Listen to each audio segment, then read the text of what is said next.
नमस्कार। जब तक शहर में खाकी है तो फिर किस बात की चिंता बाकी है। खाकी मतलब पुलिस। पुलिस वालों के लिए हम अक्सर इधर उधर की बातें कभी कभी कहते हैं, चलताऊ कमेंट्स भी देते हैं। कभी कुछ कुछ तो लोग तो पता नहीं ऐसे भी कमेंट देते हैं जो सहन के परे हो जाते हैं। अब जैसे एक शब्द है ठुल्ला, और वैसा लगता है कि कमतर आंकते हैं। इतनी विपरीत परिस्थितियों में ड्यूटी करना, जब बाकी लोग त्यौहार मना रहे होते हैं, छुट्टी में वो लोग खड़े रहते हैं। एक तरीके की सीमा सिर्फ देश के बाहर नहीं होती, शहरों के भी सीमाएं होती हैं, अंदर भी सीमाएं होती हैं, और उन सीमा पे डटे रहते हैं हमारे ये प्रहरी जिनको हम पुलिस कहते हैं। तो इसलिए अलग अलग स्थितियों में अलग अलग तरीके से काम करते हैं। किसी के साथ अच्छा हो या बुरा, ये अपनी ड्यूटी करते रहते हैं, बिना उस चीज़ में एक तरीके से घुसे हुए, उसकी पार्टी बने हुए निरपेक्ष भाव से लगे रहते हैं। निस्वार्थ भाव भी होता है। अब फिल्मों में ने बहुत अलग अलग तरीके की छवि बना रखी है पुलिस के बारे में। हमारे साथ एक बहुत ज़बरदस्त शख्सियत हैं, अशोक कुमार जी, डीजीपी हैं उत्तराखंड के। और आपको तो पता ही है, साइबर एनकाउंटर के एक्सपर्ट ही हैं ये, क्योंकि उन्होंने बुक भी लिखी हुई है एक, और ह्यूमन इन खाकी नाम की बुक लिखी हुई है। और इस समय तो हम देख रहे हैं कि वहाँ पर सिलक्यारा की घटना भी हुई है, और डीजीपी साहब हाँ इस समय अपने वो दिन याद कर रहे हैं कि जिस तरह से उन्होंने अलग अलग जगह रहे हैं और सेवाएं दी हैं। वो इसलिए याद कर रहे हैं क्योंकि ये महीना हमने सुना है कि ये महीना अब पुलिस की सक्रिय सेवा को विदा करने का महीना है अशोक कुमार जी के लिए। स्वागत है अशोक जी। मैं पहले सिलक्यारा से ही शुरू कर लेता हूँ, क्योंकि वहाँ पर हम देख रहे हैं इतने दिन हो गए लगातार, अब तो खिचड़ी पहुँचाई जा रही है, सारे कुछ चीज़ें हो रही है उनके साथ में। 41 लोग जो फंसे हुए हैं, किसकी गलती किसकी क्या, बहुत सारा पक्ष विपक्ष चला हुआ है। कुछ लोग बोल रहे हैं वर्ल्ड कप में हम बिज़ी हो गए, वहाँ की खबरें नहीं दिखाते, मीडिया को लोग बोलने लगे। अलग अलग तरीके के मुंह हैं, तो अब किस किस के मुंह को बंद करेंगे, इसलिए कहानी बंद कर लिया जाए क्या। लेकिन हमने खबर बंद नहीं करी, हमने खबरें सबकी दिखाई है। हमारे रिपोर्टर्स भी वहाँ मौजूद हैं और बता रहे हैं कि ज़िंदगी जो 41 लोगों की है वो बच रही है। और अब तो फुटेज वगैरह सब देख रहे हैं। सिलक्यारा का मुझे लगता है कि कब तक सारे लोग बाहर आ जाएंगे। देखिए, मेरे विचार से जितना प्रॉम्प्ट रिस्पॉन्स राज्य सरकार और केंद्र सरकार ने दिया है, जो बेस्ट पॉसिबल था वो किया जा रहा है। देश भर के बेस्ट एक्सपर्ट्स, इंटरनेशनल एक्सपर्ट्स, वो सब की राय ली जा रही है। माननीय केंद्रीय मंत्री जी यहाँ खुद आए थे, केंद्रीय राज्य मंत्री भी खुद आए थे, हमारे मुख्यमंत्री जी भी 2 बार जा चुके हैं। तो जो बेस्ट एफर्ट्स हैं वो हो रहे हैं। और जैसा भी आपने देखा, कल एक नई लाइफ लाइन भी लग गई है 6 इंच पाइप की, उससे और बेटर खाना पहुंचाया जा रहा है।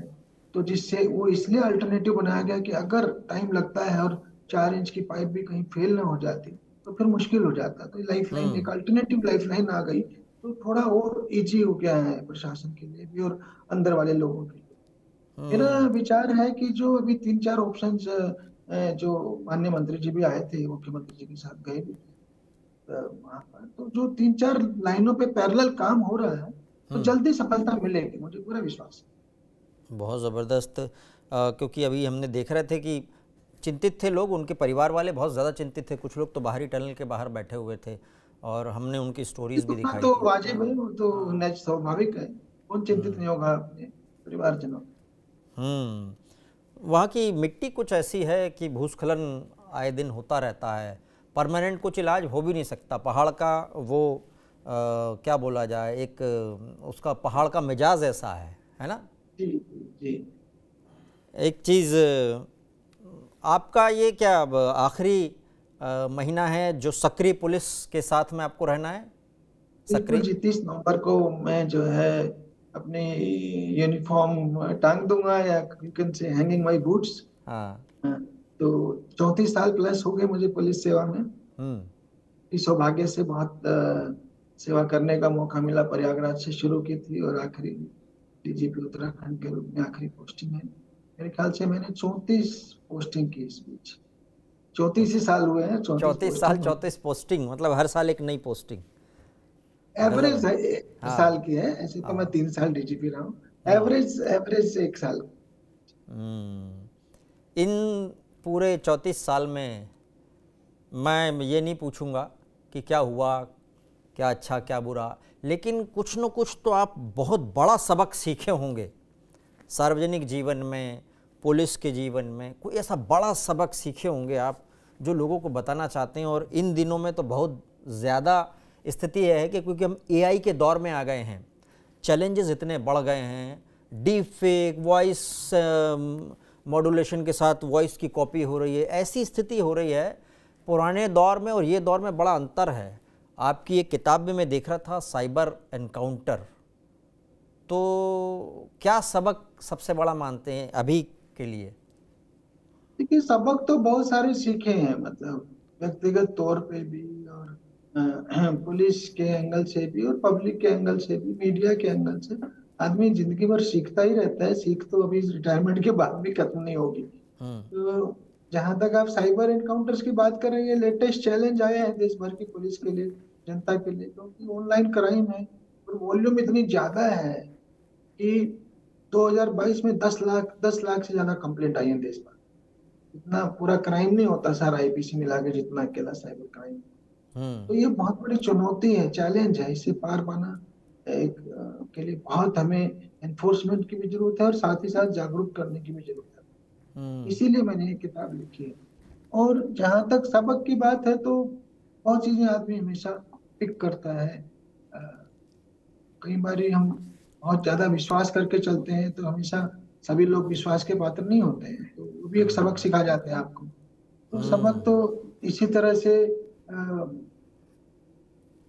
कई बार क्या होता है, हम लोग सोचते हैं कि भाई बाहर के लोग आपका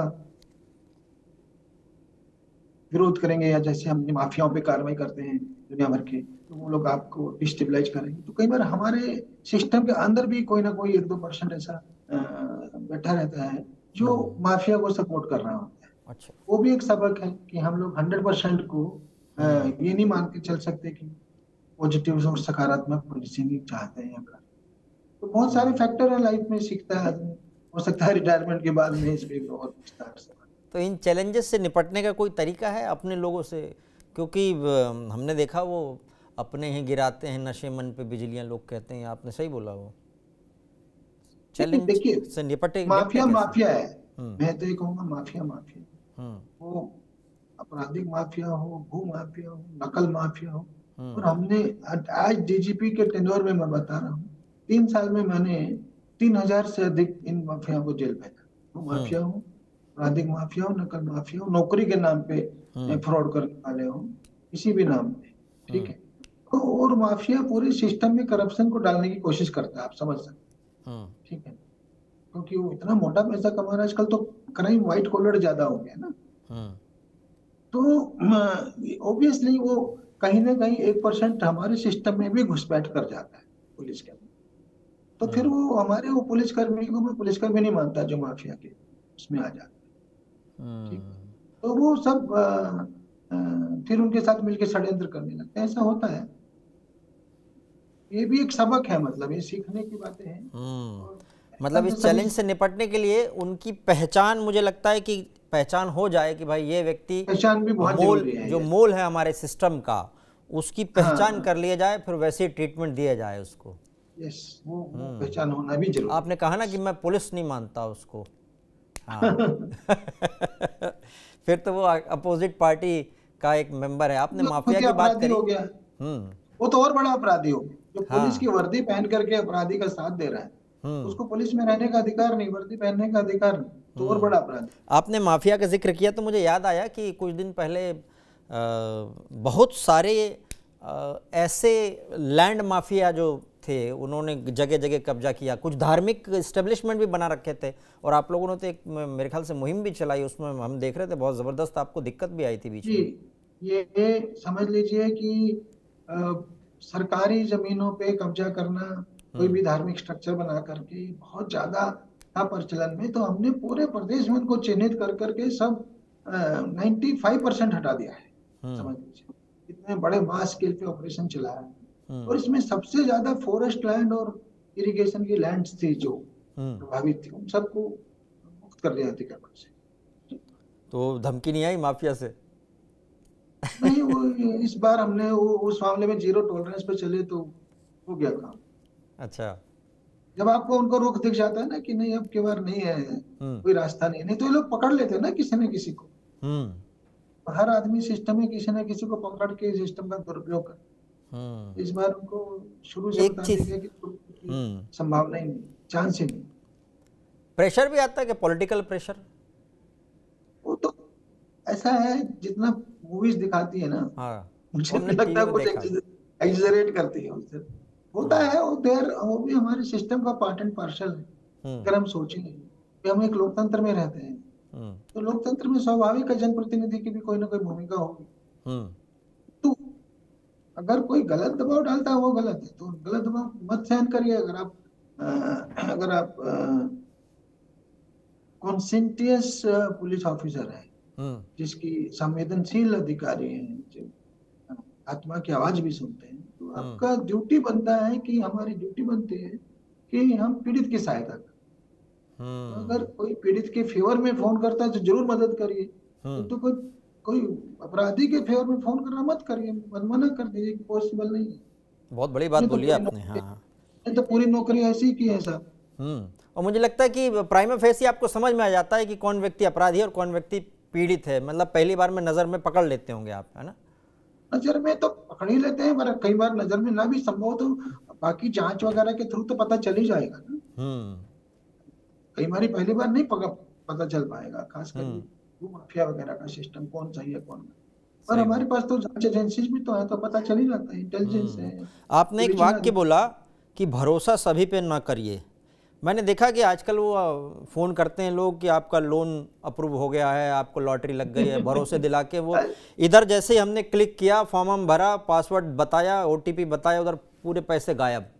कैसे बचें साइबर क्राइम इससे? से साइबर क्राइम से बचने का पहला रूल तो यह है कि भरोसा किसी पे भी मत करिए, हर हम्म। आदमी पे शक करिए। हम तो आपको सबक की बात कर रहे थे कि हम तो सब पे भरोसा करके चलने वाले थे, तो हम्म। सबक एक सीखा हमने कि सब पे भरोसा नहीं किया जा सकता। Hmm. Blind faith is just impossible. कितना भी ह्यूमैनिटी पे हम विश्वास करें, मानवीयता पे, हम्म। इसी हमारे सिस्टम में 1% ऐसे शैतान बैठे हैं जो इंसानियत के नाम पर, हम्म। उनको तो पकड़ना ही होगा। नहीं, पर लेकिन ध्यान क्या रखें? क्या मतलब ओटीपी नहीं देना बंद कर दिया? आजकल तो लोग ब्लैकमेल कर रहे हैं, ऐसे ऐसे लोन ऐप आ गए हैं। कुछ तो वो विदेशी भी हैं, कुछ ऐसा लगता है मुझे कि चाइनीज है, विदेश के कुछ ये लोग सभी टारगेट चाइनीज भी है। कर रहे हैं। हाँ। इन सब के पीछे चाइनीज है, चाइनीज लोन ऐप कहते हैं आजकल। हाँ। पावर कैसे बैंक बचें घोटाला इनसे? डबल कर रहे थे। हम्म। बचना यही है कि इस जाल में फंसना ही नहीं।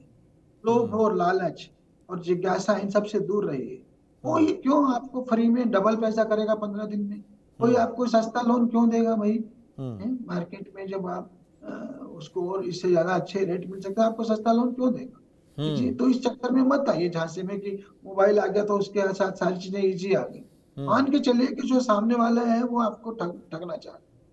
जब हम्म। 10 बार ठोक पीट के सिद्ध हो जाए कि वो ठगेगा नहीं, तब जाके आगे बढ़े। तो ये हम्म। सारे जो है लोन एप्स के चाल में बिल्कुल मत आइए। और अगर फिर वो ऐसा कर रहे हैं तो उनके ब्लैकमेलिंग में मत आइए। वो तो हाँ। धमकाने भी लगते हैं, बिल्कुल ब्लैकमेलिंग में मत आइए। क्या करेंगे आप?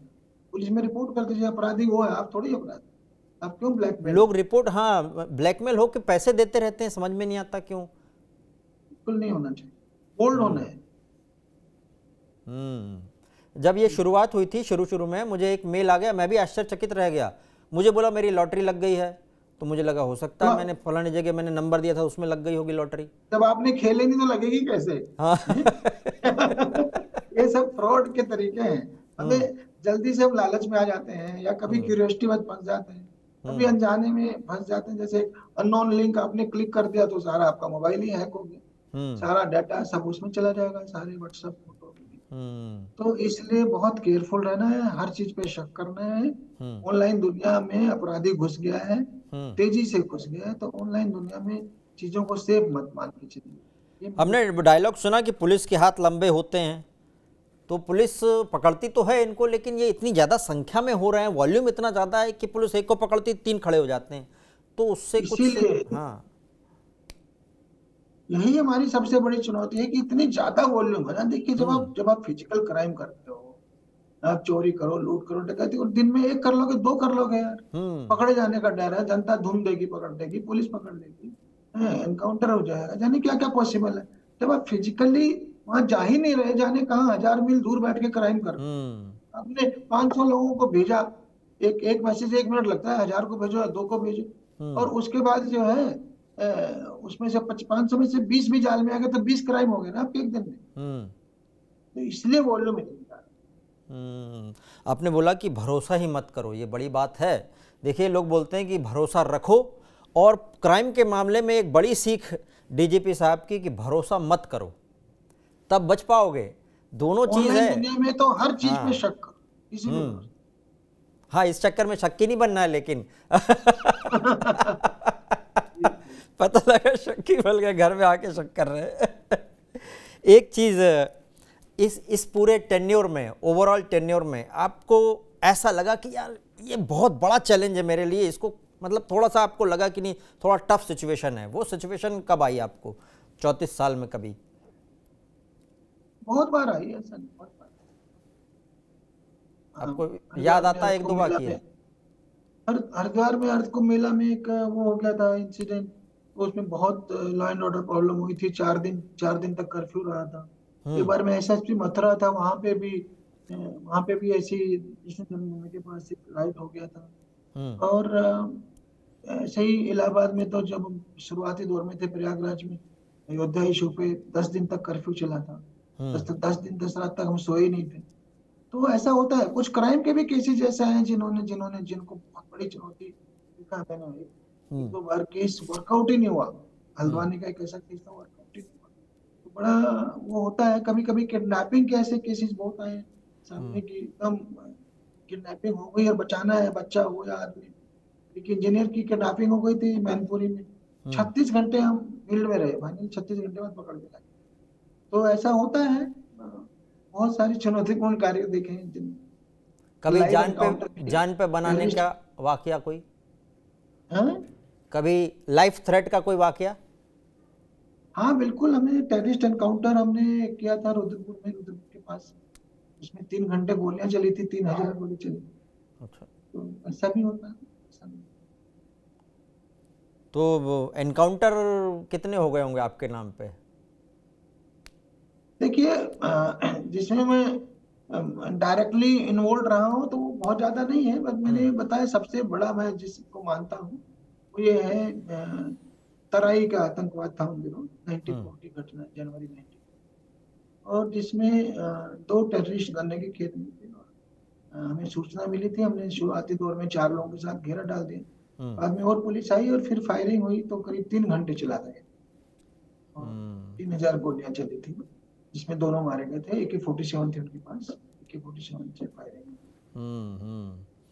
एक चीज़ आपने बाकी बोला तो अयोध्या में थे आप, कर्फ्यू में सोए नहीं थे? नहीं, अयोध्या में नहीं था मैं। ये था जब अयोध्या का इशू चल रहा था 91-92 में। हम्म। 6 दिसंबर की जो घटनाएं थी अयोध्या की, हम्म।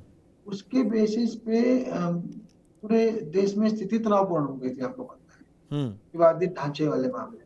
हम्म। तो प्रयागराज में 6 दिसंबर की शाम को 6 बजे ही कर्फ्यू लगा दिया गया था, 6 से। हम्म। और 16 दिसंबर तक चला, 10 दिन। तो 10 दिन 10 रात हम सोए नहीं, उसी कर्फ्यू को इम्प्लीमेंट करने में लगे रहे थे। ओ। और तब हम एएसपी थे, पहला हम्म। शुरुआती दौर था, एसपी भी नहीं बने थे। हम्म। तो जो लोग सोचते हैं कि पुलिस ऐसे ही कुछ करती रहती है, पुलिस बस खड़ी रहती है, ऐसा नहीं है। ये जिसको बोलते हैं ना शब्द जाबाज, असली जाबाज लोगों की कहानियां हैं ये। देखिए, ये बताना ज़रूरी है। ऐसे शब्द आप लोग बोलते हो कि वो शब्द मैं जो बोला आपको, जब ये सुनते हैं तो आपको क्या रिएक्ट करते हैं? लोग बोलते हैं वो फिल्मों में, OTT में जो फिल्में आती है उसमें भी बोलने लगे हैं वो शब्द जो मैं नहीं, बोलना नहीं ऐसा चाह रहा नहीं, ये दोबारा। शब्द दिल्ली में यूज होता था, ठुल्ला। तो हाँ। मैंने अपनी किताब खाकी में इंसान में यूज किया है। हम्म। ठुल्ला मीन निठल्ला। एक हम्म। बारी पुलिस की नौकरी को एक दिन क्लोज से देखेंगे, ये हम्म। ऐसा तो बोलना बिल्कुल भूल जाएंगे कि निठल्ले हैं। हम्म। वो तो बिल्कुल ही नहीं है। बाकी चीजों में कुछ पार्शियल सच्चाई हो सकती है, जैसे करप्शन है या बाकी है थोड़ा बहुत। जैसे मैंने कहा हमारे यहाँ भी सिस्टम में है नेगेटिव लोग, बट निठल्ले तो नहीं है। हाँ, निठल्ले तो तो नहीं है, कोई मतलब भी खाली नहीं, तो कोई भी नहीं बैठा पुलिस वाला, ये खाली तो कोई बात नहीं है हाँ। बहुत। ड्यूटी आवर्स तो हमारे एवरेज ड्यूटी आवर 13 आवर्स है हर आदमी, हम्म कोई खाली। 13 आवर्स, बाकी लोगों का 8 घंटे और यहाँ पर 13 घंटे अमूमन एवरेज है। कितनी बड़ी बात है हाँ, ये। और हम पूरे देश की एवरेज 13 घंटे में। आपको बताऊं उसका कारण बताता हूँ। हम्म जो ड्यूटी लगती है ना, आप थाने में जाएंगे उनका ड्यूटी रजिस्टर उठा के देखिएगा, हम्म तो 12 घंटे दिन की और 12 घंटे रात की लगेंगे। हम्म तो हाँ, 12 घंटे दिन की ड्यूटी हो गई हम्म और 12 घंटे रात की। हम्म तो 12 12 घंटे। अब क्या होगा, आप 12 घंटे दिन के करके जा रहे हो, सोने चले गए, हम्म अचानक कोई एक्सीडेंट हो गया। हम्म ड्यूटी में 4 6 आदमी थे, उसने कहा नहीं उनको भी बुलाओ जो अभी गए, वो भी अच्छा। सब आ गए। तो ये इसलिए एवरेज 13 होती ये एवरेज, अच्छा, इसलिए इसका एवरेज ओवर टाइम 12। भी नहीं मिलता ना?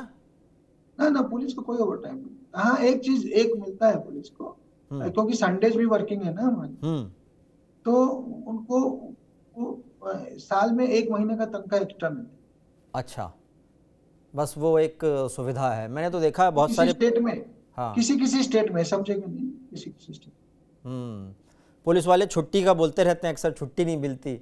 आज छुट्टी तो मैंने ये देखा कि अपने बॉस से भी लड़ते हैं कभी कभी छुट्टी के लिए। हम्म नहीं, उनका अधिकार होता है, तो बेचारे कभी कभी लड़ते तो नहीं है, रिक्वेस्ट ही करते हैं, हम्म और सही करते हैं, करना चाहिए उनको। और रिक्वेस्ट मान लेते हैं क्योंकि ह्यूमन इन खाकी है। ह्यूमन इन खाकी, ह्यूमन आप क्यों बताना, वो फेस आप क्यों लाना चाह रहे हैं ह्यूमन इन खाकी का? मैंने इसलिए एक प्रयास किया था कि हम्म मुझे लगता था कि पुलिस का इमेज इतना डाउन क्यों है, हम्म और आखिरकार पुलिस में भी है तो इंसान ही, हम्म कोई बाहर से तो आए नहीं, हम भी इसी समाज का हिस्सा है। हम्म मैं कहना चाह रहा हूँ खाकी में भी इंसान ही बसता है भाई। हम्म तो मेरी हिंदी हिंदी टाइटल है इस किताब का, वो खाकी में इंसान है। हम्म तो खाकी में भी इंसान ही बसता है, और उसको दूसरे नजरिए से मत देखिए। हम्म ये कहने की कोशिश की है, तो हमारे जो पॉजिटिव काम है उनको भी देखने की जरूरत है। कोई ऐसा घटना आपको याद है मार्मिक, बिल्कुल इमोशनल हो गए हो आप? तो ऐसे तो 50 क्या मतलब, रोज ही 1 2 घटना ऐसे आ जाती, अच्छा, रोज ही। हाँ तभी आपको लगा होगा ह्यूमन जो है अंदर का, वो हर जी। हर दिन आपने महसूस किया है वो। मुझे तो लग आप रहा है कि भूपेंद्र जी सोचिए, हम्म किसी औरत को उसका खोया बच्चा आप दिलाएं, हम्म किडनैप बच्चा वापस दिलाएं, तो आपकी आंखों में भी आंसू आ ही जाएंगे, वो बेचारी रोती हाँ, है। ये बात तो है। ऐसे। हाँ, अभी हमने एक ऑपरेशन स्माइल का यहाँ फंक्शन किया था पुलिस मुख्यालय में। हम्म 2 लड़कियां माँ बाप से नाराज होके चली गई, ऐसे ट्रेन में बैठ गई, हम्म और वहां उनको कोई ऐसा बंदे ने फुसला लिया। 13 साल था एक के, एक की 17 साल की। हम्म मैं तुम्हें अपने घर रखूंगा, तुम खुशी से रहोगे, और वो बेचारी उनके जाल में आके चली गई। और हम्म उसके बाद उनसे जाने क्या क्या करवाया उसने।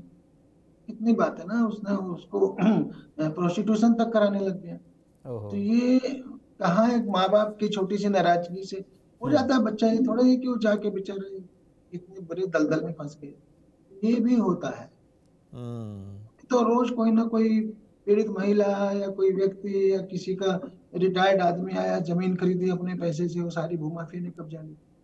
तो हम्म ये रोज ऐसे केसेस मिलते हैं जो बहुत मार्मिक हो जाते तो आप कैसे निपटते होंगे, क्योंकि अंदर एक इंसान भी है और कर्तव्य करने वालों को कठोर भी बने रहना है। हैं।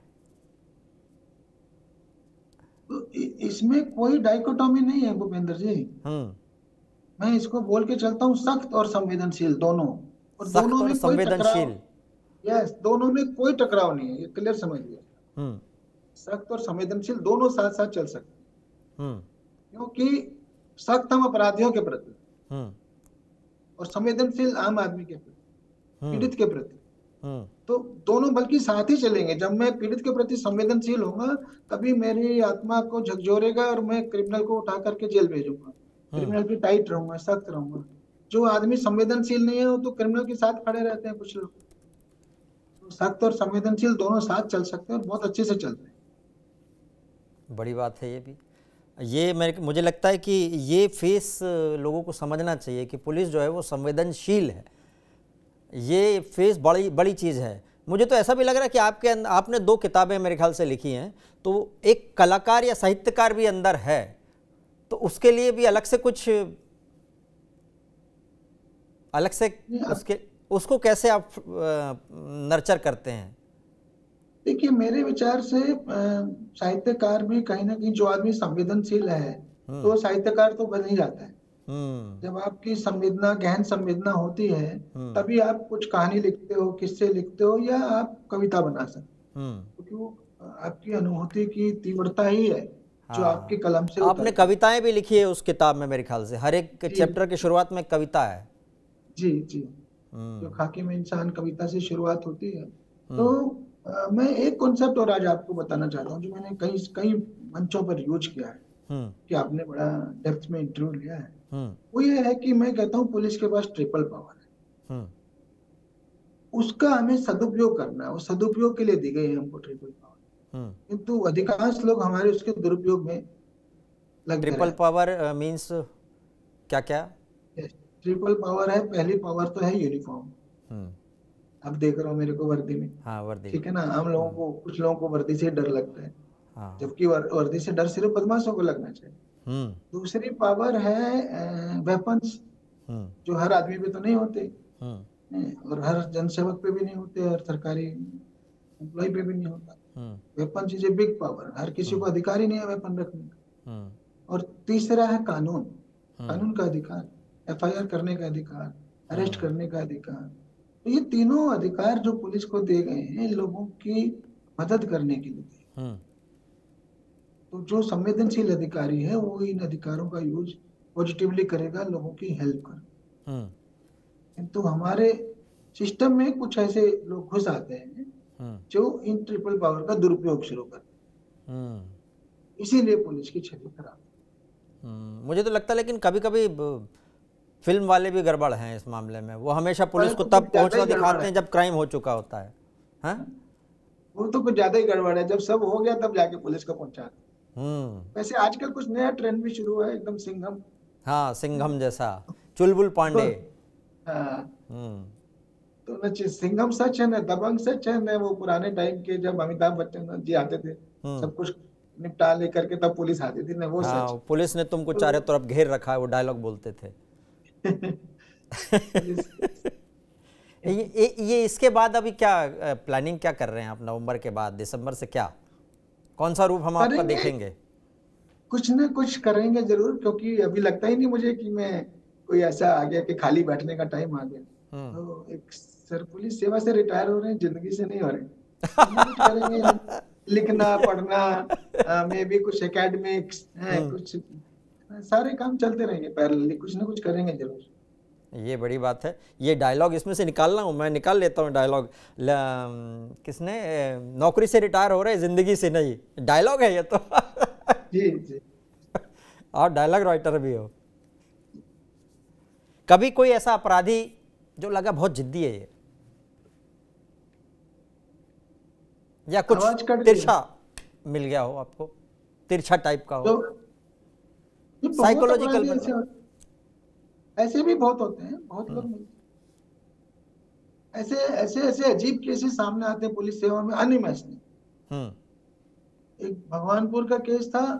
वो एक आदमी वहां पे खेती में करने आया था, मतलब अपना ईस्टर्न यूपी साइड को छोड़कर, किसी के सैनी परिवार में रहता था, खेती करता था, फिर धीरे धीरे परिवार का हिस्सा हो गया। फिर वो अपने को उस परिवार का वो मानने लग गया, अंग। उस परिवार की लड़कियां थी वो, अ, जैसे आजकल मॉडर्न वो है, कहीं ना कहीं छोटा मोटा इधर उधर चली गई, तो उस पे उसको गुस्सा आ गया कि ये मेरे डिसिप्लिन में क्यों नहीं रह रही है, अच्छा। ठीक है। और उसने परिवार के पांचों लोगों को मार डाला। तो ऐसे ऐसे हमें तो साइकोलॉजिकली कैसे कैसे लोग देखने को मिलते हैं पुलिस से। हम्म। तभी मुझे लगता है कि पुलिस, अच्छा एक बहस चलती है कि दंड जो है वो सुधारने के लिए दिए जाए, जेल सुधारने के लिए किया जाए, तो क्या सुधरते हैं लोग जेल जाने से? थोड़ी बहुत कम होता है उससे, तो असर पड़ता है? बहुत या फिर ज्यादा दंड तो दंड दंड का विधान जो है वो सुधारने के लिए है, लेकिन पता नहीं, कभी कभी तो लोग बोलते हैं अंदर जाके और बड़ा चौड़ा हो गया अपराधी, बाहर निकला तो बोले अब तो मैं होके आ गया हूँ, अब मैं नहीं डर रहा हूँ देखो, किसी से। दोनों बातें, दोनों बातें। कुछ लोग हैं ना जो साइकोलॉजिकली, जिनको, जो इस बात में प्राइड लेते हैं कि देखो मैं कितना बड़ा अपराधी बन गया, हम्म। ऐसे लोग को तो सच में फर्क नहीं पड़ रहा है। किंतु बहुत लोगों पे फर्क भी पड़ता है, दोनों साइड है। मतलब बोला जाए तो जेल है शरीफों के लिए, जो अपराधी कट्टर अपराधी है उसके लिए जेल हो या बाहर हो सब। उसको उसको कानून का डर कुछ जितना होना चाहिए उतना नहीं है, नहीं। कुछ कानून में बदलाव किया जाए या फिर जो चल रहा है मेरे उसको ख्याल से कुछ इम्प्लीमेंटेशन ना अच्छे कुछ किया लूप जाए। होल्स का फायदा उठाता है, और केंद्र सरकार अभी कर रही है, कुछ नए कानून ला रही है, तो हो सकता है जरूर उसका कुछ पॉजिटिव असर आए। नया तीनों पूरा कानून बड़े, तीनों कानून सीआरपीसी बदल रहे बदल हैं। रही है। हाँ, मैंने देखा कि वो अंग्रेजों के ज़माने के नियम सब चेंज हो रहे हैं। जी जी जी। अब असरानी साहब नहीं बोल पाएंगे हम अंग्रेजों के ज़माने के जेलर हैं। कोई नई फिल्म में वो बोली भी नहीं पाएंगे। चलिए, आपसे बात बहुत अच्छी रही। कोई लास्ट एक बात जो आपको लग रहा है नहीं ये बताना बड़ा ज़रूरी है सबको? तो मैंने बता दिया आपको ट्रिपल पावर वाली बात, हम्म और बाकी तो वैसे तो नहीं ध्यान आ रही, कोई आप हम्म पूछेंगे तभी अचानक ध्यान। चलिए, आप जब भी आएँ हमारे स्टूडियो आएँ, अगली बार का इंटरव्यू स्टूडियो के अंदर से। अभी तो हम लोग चलिए, बाहर हैं, स्टूडियो में करते हैं आपके साथ एक सेशन, जूम पे हैं अभी। रिटायरमेंट के बाद करते हैं और बहुत मजा हाँ। आएगा। तब आप मुझे लगता है थोड़ा खुल के भी बोल पाएंगे। अभी थोड़ा मामला मैं नॉर्मली बोलता तो खुल के ही हूँ, थोड़ा बहुत फर्क पड़ सकता है। अच्छा, चलिए, बहुत बढ़िया। वैसे एक बात मुझे जाते जाते याद आ रही, किसी ने शेर लिखा था कि किस्मत अच्छी है कि घर जाते हैं, वरना राह में बहुत से लोग मर जाते हैं। ये ध्यान रखिए, पुलिस जो खड़ी है ना, लोगों को बचाने के लिए खड़ी है, सबको कोशिश करती है, पहुंचती है। कोई 100 नंबर डायल कर रहा, कोई 112 डायल कर रहा, पर पहुंचती है।